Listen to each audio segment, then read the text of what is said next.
आज मैं आपको महाशिवरात्रि जो आ रही है अब, उस पर कौन सी हमें कहानी सुननी चाहिए वो मैं आपको बताऊंगी।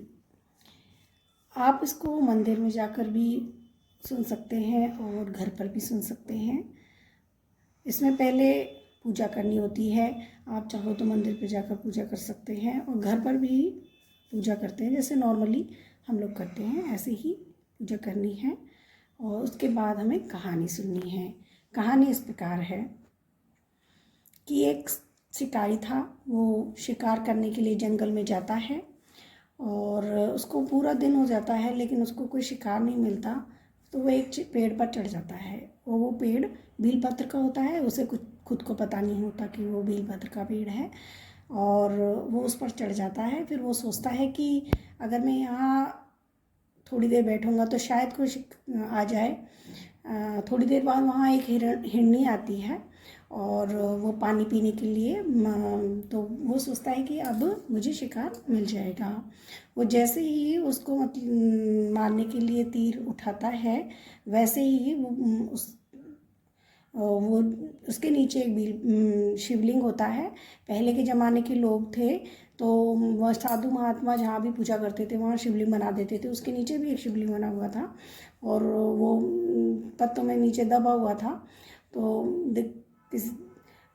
उसने जैसे ही उस शिकारी को जैसे ही उसने उसे हिरनी को का शिकार करना चाहा, वैसे ही उसमें से 2-3 पत्तियां टूटकर उस पेड़ पर से नीचे गिर गई और वो जो पानी खुद के लिए लेके आया वो भी उसके ऊपर डुल गया था। ऐसे उसका अभिषेक हो गया और पूजन हो गया। इससे भगवान प्रसन्न हो गए और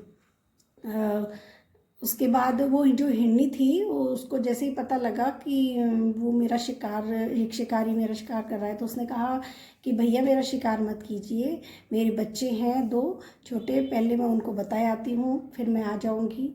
भगवान की उस पर ऐसी कृपा हुई कि उसको मन में दया आ गई और फिर वह जो शिकार करने की उसने उसको छोड़ दिया, घर जाने की अनुमति दे दी। वह घर गई और घर जाकर उसने अपने पति से बच्चों से कहा कि भाई मैं अब यहीं तक अपना साथ था और एक शिकारी को मैं वादा करके आई हूँ कि वो मेरा शिकार करेगा, तो अब तक मेरा यही साथ था और मैं ये बच्चों के लिए जो भी है भोजन सामग्री है जो भी वो लेकर आई हूँ, अब आप ही मेरे बच्चों का ध्यान रखना। लेकिन उसके पति ने मना कर दिया कि उसकी जगह मैं जाऊँगा।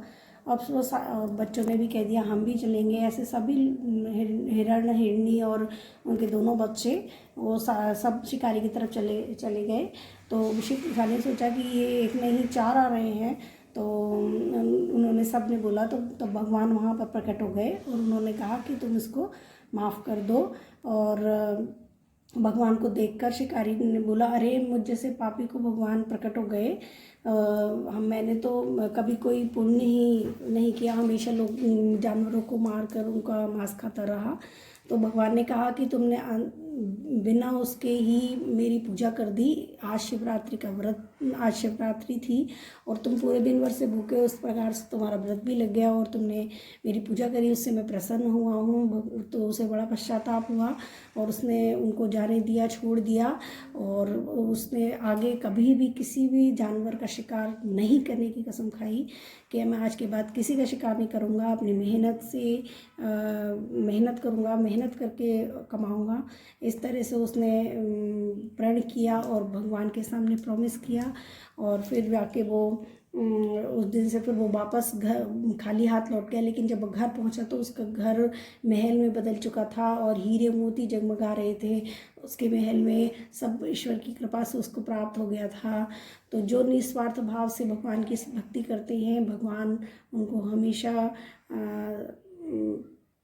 अच्छा फल देते हैं। इस तरह से जो शिवजी भगवान उस शिकारी को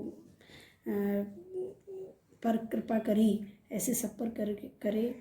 और कहता को सुनता, हुक्कड़ा को भरता, चौकी चंदन मुखिया धार। और शिव जी की जो कहानी है वो एक आधा इस तरह से बोल लेते हैं। और भगवान सबका भला करे, जो भी व्रत करे, कहता सुनता सबका कल्याण करे। यही हमारी कहानी थी। और आपको ये मेरी कहानी अगर शिवरात्रि की पसंद आई हो तो प्लीज़ मुझे कमेंट कर बताएं। और अगर आपको कोई और दूसरी किसी भी व्रत की कहानी सुननी हो तो वो भी मुझे बताएं। और आपको ये कहानी पसंद आई हो तो वो भी मुझे बताएं। और मेरे चैनल को सब्सक्राइब करें। Thank you.